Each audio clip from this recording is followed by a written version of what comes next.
안녕하세요. 오늘도 찾아주신 시청자분들 감사합니다. 하임 공포라디오는 최대한 매일 저녁 시간에 업로드될 예정이며 구독은 요구하지 않지만 구걸합니다. 경기도 광주시 곤지암읍 신대길 114에 위치했던 정신병원입니다. 곤지암 남양정신병원의 건물이 폐건물로 방치된 것은 조금 복잡한 사정이 있었습니다.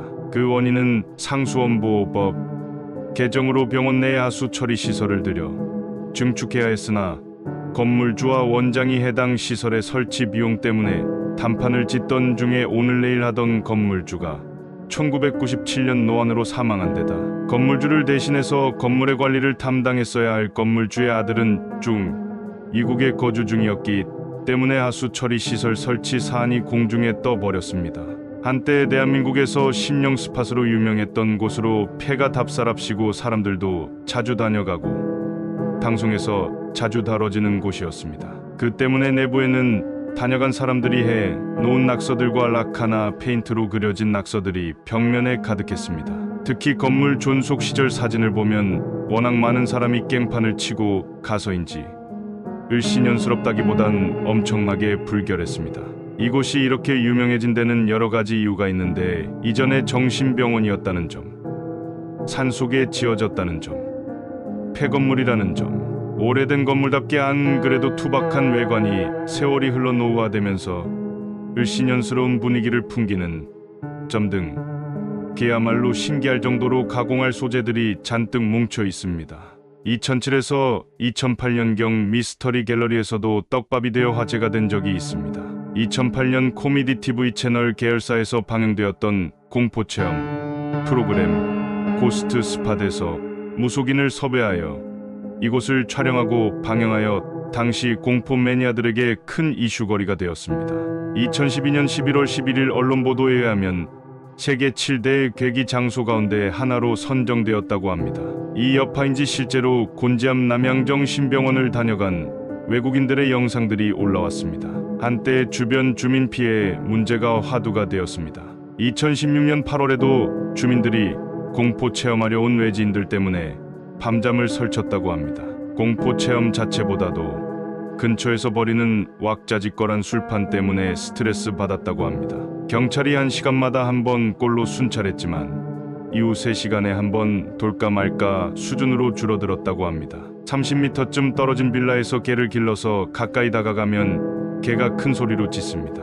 관련된 글을 읽으면 알겠지만 이곳을 찾아 체험하려는 사람들이 소음공해를 일으킬 뿐만 아니라 무리를 지어 돌아다니기에 주민들에게 불안감까지도 유발해서 방송국을 위시한 외부에서 온 사람들을 상당히 기피했습니다. 다시 말해 인근에 살던 사람들에게는 저 정신병원 건물보다는 공포체험이랍시고 폐건물을 찾아오는 외지인들이 더욱 공포와 민폐의 대상이었습니다. 떠돌던 헛소문과 진실로는 원장 자살설로 2012년 7월 방영된 채널A 이영돈 PD 논리로 풀다에 의하여 루머와는 반대로 원장은 자살하지 않았고 건물주가 도피한 적도 없다는 게 밝혀졌습니다. 상수원보호법을 어기면서까지 병원을 계속 운영하는 건 명백한 불법이기에 골치가 아팠던 원장 의사는 쿨하게 폐원하고 강원특별자치도의 정신과 의료시설을 새로 차린 것으로 사건은 사실상 마무리됐으며 소문과는 달리 자살설도 사실이 아니었습니다.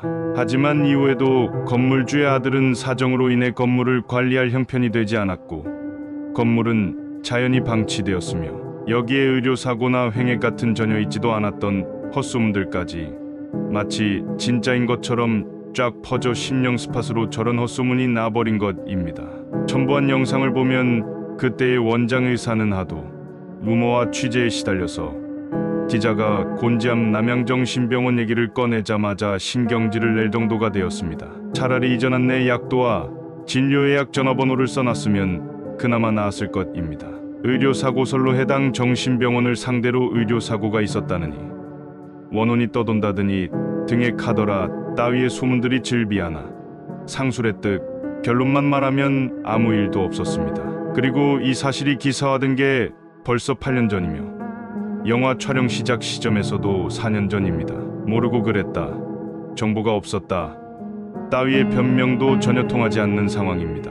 곤지암 남양정신병원이 생기 전에 정신병원터의 형무소, 사형장, 도살장 같은 시설들이 위치했다는 찌라시도 있는데, 이것도 결론부터 말하자면 정신병원이 들어서기 전에 정신병원터는 그냥 아무것도 없고 나무들만 우거진 숲이었습니다. 출처불명의 시신들을 모아 기괴하게 전시해 놓은 인체의 신비전에 비하면 곤지암병원은 평화로운 힐링의 장소에 가까웠습니다. 하지만 원효대사의 해골물 심리 마냥 대한민국의 3대 흉가라는 명성과 대담을 듣고 온 사람들은 이곳에서 괴성을 지르는 등 공포를 느꼈던 반면, 정작 찐 광기 수준의 호러 컨텐츠였던 인체의 신비전은 한국에서 교양 전시관처럼 홍보되었기에 엄마와 아이들이 차분히 관람하며 교양을 쌓는 이색적인 모습이 연출됐습니다.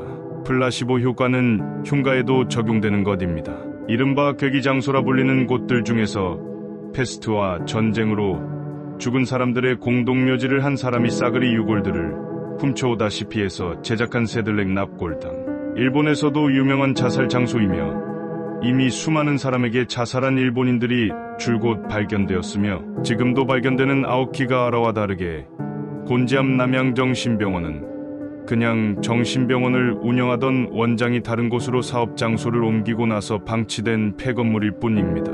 이것을 두고 의료사고니 사람들이 죽었느니라고 하며 헛소문에 놀아나서 해당 병원과 병원을 운영하던 전 원장을 모욕한다는 것은 당사자와 현재 토지 소유주에게 줄고소를 연달아 맞아도 변명할 여지가 전혀 없습니다. 한국의 3대 흉가라는 곤지암 정신병원의 허무한 진실이 드러나며 흉가 자체에 대한 회의적인 시각도 늘어나게 되었습니다. 평범한 사유지에 적당한 괴담을 덧붙인 것만으로 무려 CNN 선정 세계 7대 괴기 장소로 선정되는 데 성공했기 때문입니다. 이는 괴기 장소에 대한 블라인드 테스트에 실패한 것을 의미합니다. 실제 이영돈 PD의 논리로 풀다 해서 흉가로 꾸며놓은 저택의 흉가 커뮤니티 회원들을 초대했더니 곤지암 정신병원에서처럼 귀신을 목격하고 소리를 지르거나 헐레벌떡 뛰어나오기도 했습니다. 언론에선 곤지암 정신병원에 대해 사람들이 많이 찾는 흉가라며 공신력을 부여하고, 이곳을 찾는 사람들은 언론에서 소개된 흉가니까 공신력이 있다고 생각하는 재미난 광경이 연출되기도 했습니다. 인터넷의 발달로 팩트체크가 쉬워진 21세기에도 적당한 괴담과 언플, 나사지만으로 글로벌 흉가에 손쉽게 등극했을 정도니 하물며 팩트체크가 힘들었던 20세기 아날로그 시절의 수준은 구태여 말할 것도 없을 것입니다.